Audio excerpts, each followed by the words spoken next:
Quirino Interchange, balik tayo ulit dito. So ito, pinalagpas nila yung suporta patungo dito. Ito yung mga shoring jack sa baba, scaffolding, accessories. At pag natapos na yan, ito na, dudugtong na yung steel girder installation dito. Sinimulan ko to, walang naniniwala sa paligid ko. Ano? Kaya mga kasikap, habang tuloy-tuloy yung biyahe natin patungo doon, meron po sana akong ilalapit sa inyo. Sa kabatch ko nung high school, ito po yung YouTube channel niya, Lani Valiser. Yan. Bilang isang YouTuber na nag-uumpisa pa lang, nagagawa pa lang ng account niya. Sa mga kasikap natin na willing po na sumuporta, lalo na sa mga kababayan namin dyan na nakakapanood, mga waray-waray, subscribe naman natin ang aking kabatch page, Lani Valiser. So ito po yung channel.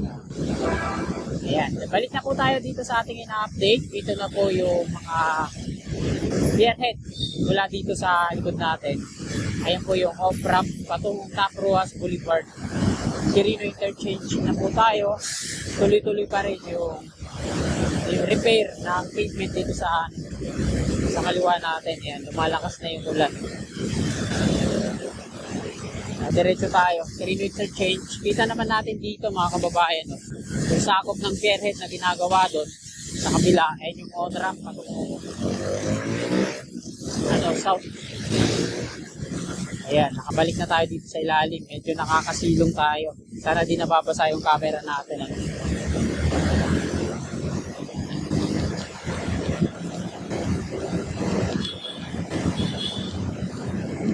Yan. Hindi na po ako didiretso dun sa unahan kasi na-update naman na natin yan dun sa Center Island na konkreto na. So dito na po ako mag-U-turn.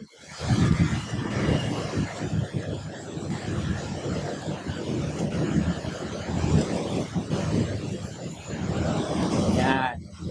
Dito na po tayo sa Quirino Avenue northbound naman.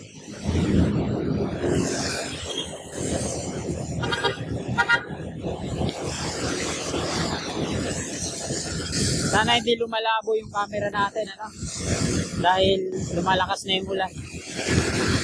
Shoutout sa mga masisipag nating mga kasikap na ito, kahit masama yung panahon, tuloy-tuloy pa rin yung pasok natin. Kagaya ko, syempre, hindi tayo pwedeng manatili lang sa ating mga tahanan. May pamilya tayong binubuhay. Quirino Interchange, balik tayo ulit dito.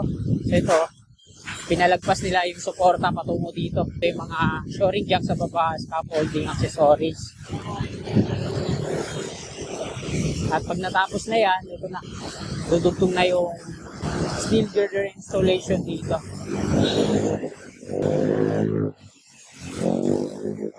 So hindi na na-demolish yung Sunday Machine Works Incorporated,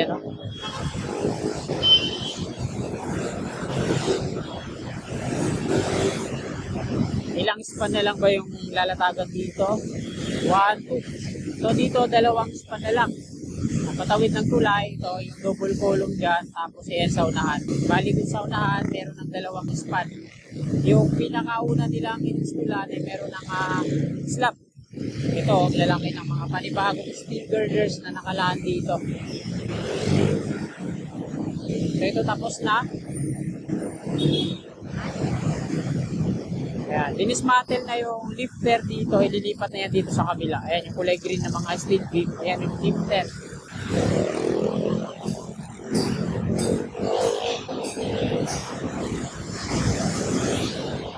Ayan mga kababayan, andyan yung ibang mga workers.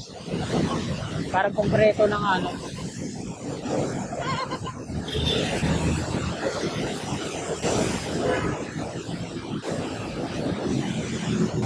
Ganun din dito. Bali, konkreto na nga yung taas. So, may dala akong drone dito. Papaliparan ko sana dito kaso tingnan nyo naman yung panahon. Umaambon. Hindi lang ambon. Ulan na yan. So, masisira yung drone natin sa pinalipad natin dito.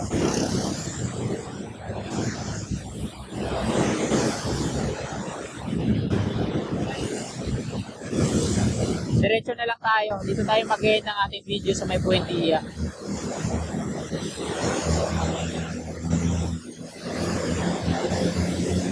Sa mga kasikap natin na nag-commute, lagi tayo magdala ng payong kasi maya-maya umuulan.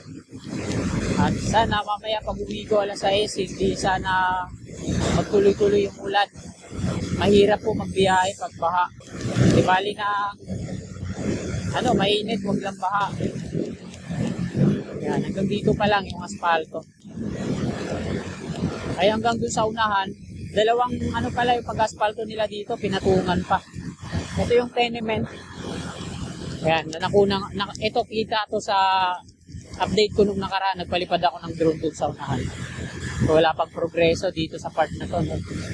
Andiyan sa baba ng video natin, yung drone shot ko dito.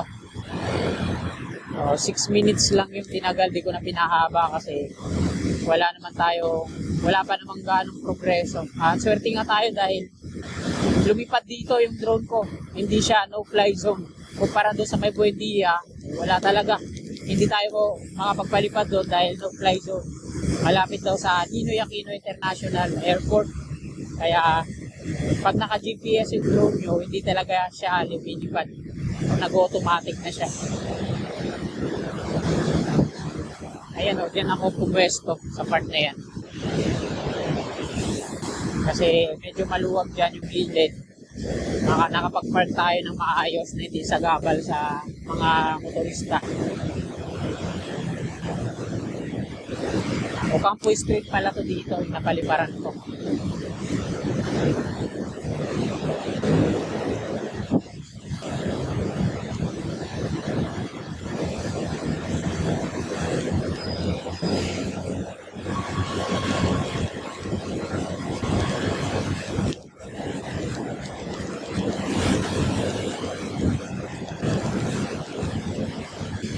Malapit na tayo sa Buendia.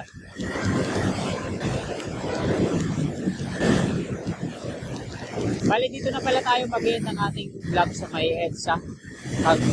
Pagkanan natin dahil gusto kong ipakita sa inyo yung mga river cages na nagawa dito. Totally hindi ko man papakita na talagang gusto ko lang ibahagi sa inyo yung location ba na ito. Pagkalam ko kasi doon, lagi akong dumadaan dito. 3 na yung river cage doon. 2 yung poste. Tapos merong isang river cage para pahaba. Hindi ko alam kung abutment yun or bla bla bla, parang ganun. Buendia flyover na tayo. Ang mga patungo ng Hilpuyat Avenue dito sa kanan natin, yung traffic na yan. SM Cherry. Tapos hypermarket naman doon sa kabila. So, dito po yung dulo ng Skyway Stage 3.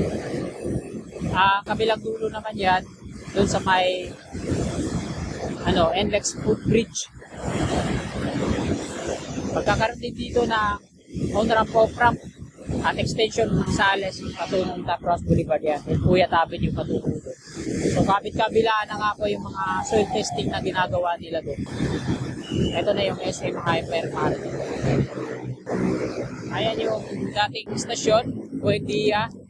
So wala na tayong makikita mga steel frame structure ng istasyon dyan. Dahil na-dismantle at na-demolish na, hinuhukay na rin nila yung part na yan. Wala na rin tayong mga rails at mga concrete rail sleeper na makikita dyan. Dahil dyan na yung progreso. Ano yan? Contract package S-03A. Ayan, mula dito sa Buendia, EDSA Senate, yung 3A.